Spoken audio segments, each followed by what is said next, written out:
Ano ang naramdaman ng hari nang hindi sumunod si Reyna Vasti sa kanyang utos?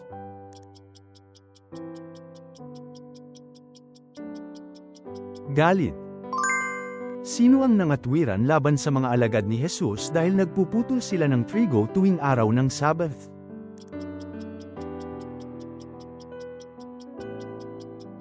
Ang mga Pariso. Sino ang ina ni Esau at Jacob?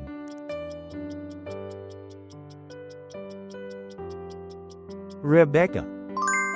Dahil nagkasala ang lahat, saan sila nagkukulang?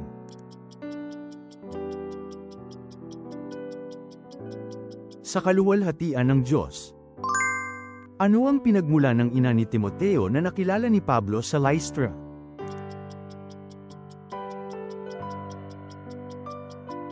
Isang mananampalatayang Hudyo.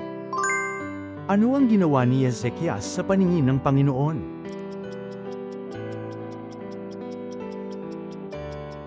Gumawa siya ng matuwid sa paningin ng Panginoon gaya ni David. Ano ang napagkasunduan ng dalawang babae sa panahon ng taggutom na umiikot kung sino ang kakain ng anak nila?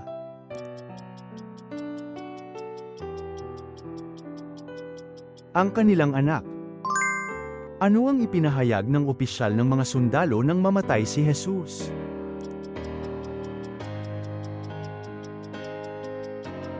Tunay ngang ang taong ito ay anak ng Diyos. Ano ang ginawa ng tatlong kaibigan ni Job nang bumalik sila upang aliwin siya?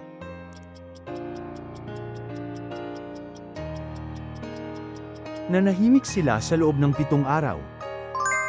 Saan inihalin tulad ni Jesus ang mga Pariso at mga Eskriba?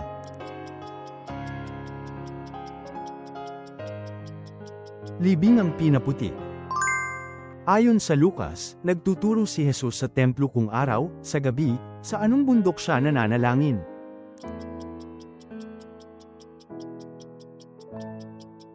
Bundok ng mga Olibo. Ano ang pangalan ng ilog kung saan nagbautismo si Juan Bautista?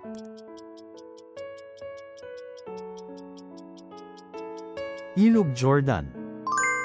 Hanggang anong taon ng paghahari ni Darius ng Persia natigil ang gawain sa templo?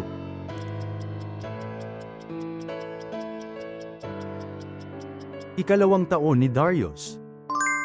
Saan itinayo ni Haring Nebuchadnezzar ang gintong rebulto na inutusan niyang sambahin?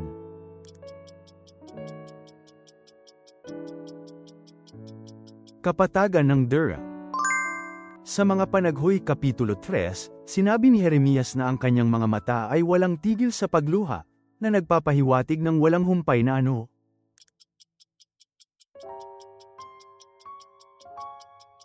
Panalangin. Sino ang nagsabi kay Jacob na ibabalik niya ng ligtas si Benjamin?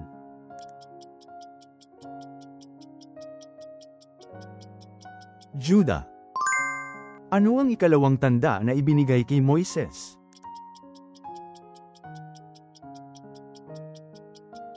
Ang kanyang kamay ay nagkaketong at muling luminous. Bakit ipinakilala ni Abram si Sarai bilang kanyang kapatid sa Ehipto?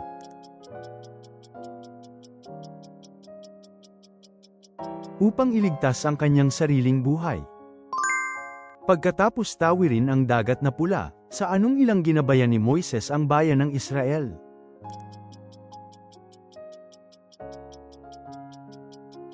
Ilang ng Shur. Aling kagamitan sa santuaryo ang sumasagisag kay Jesus bilang ilaw ng katotohanan?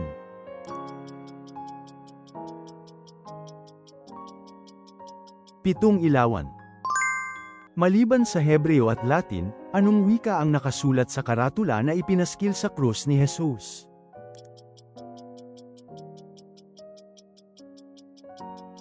Griego.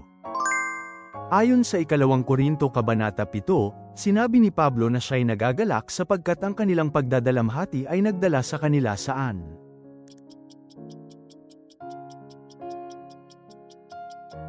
Sa pagsisisi.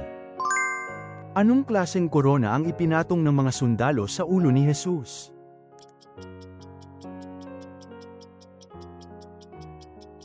Koronang tinik. Saan inanyayahan ni David ang buong Israel na dalhin ang kaba ng Diyos?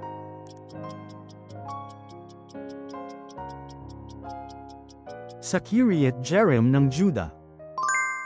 Ilan ang bilang ng mga bunga ng Espiritu na binanggit sa mga taga-Galasya?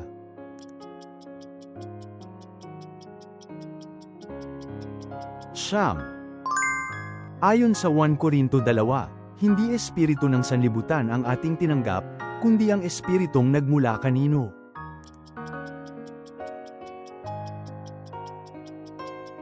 Sa Diyos.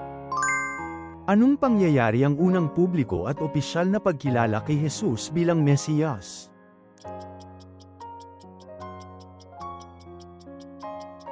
Nang siya'y bininyagan ni Juan Bautista.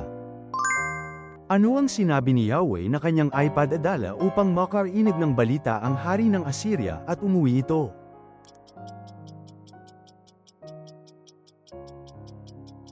Isang espiritu. Ano ang sinabi ni Pablo na gagawin niya kung ang pagkain ay magiging sanhi ng pagkatisod ng kanyang kapatid?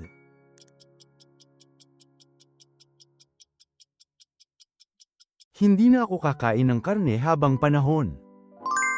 Saan tumakas si Jeroboam nang tangkain siyang patayin ni Solomon?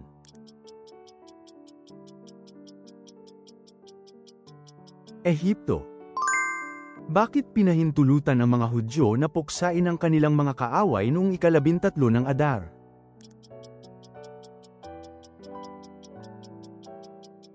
Dahil sa utos ng hari. Ayon sa nasusulat sa Roma, kay ganda ng mga ano ng mga nagdadala ng mabubuting balita.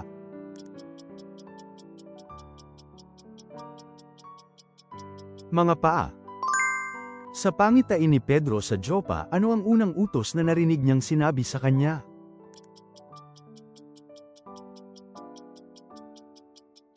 Tumayo ka, magkatay ka at kumain.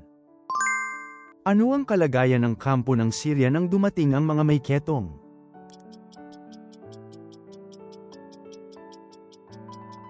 Wala ng tao doon. Ano ang hinawakan ni Joab sa tolda upang takasan ang kamatayan? Mga sungay ng altar. Sa pagtatayo ng templo, ano ang buong panlabas na panimula na kanyang pinahiran?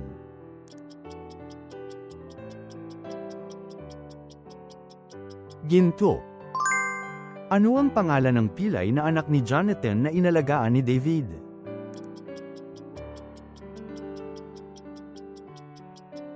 Mephibosheth. Aling ebanghelyo ang naglalaman ng mga pahayag ni Jesus na nagsisimula sa ako ang, gaya ng ako ang tinapay ng buhay?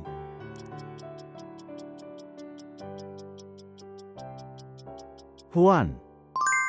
Anong lugar ang hindi inalis ni Asarias kaya patuloy na nag-alay ng insenso ang bayan?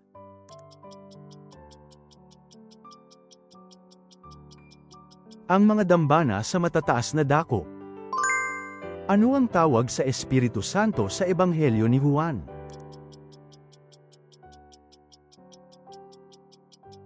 Tagapagtanggol.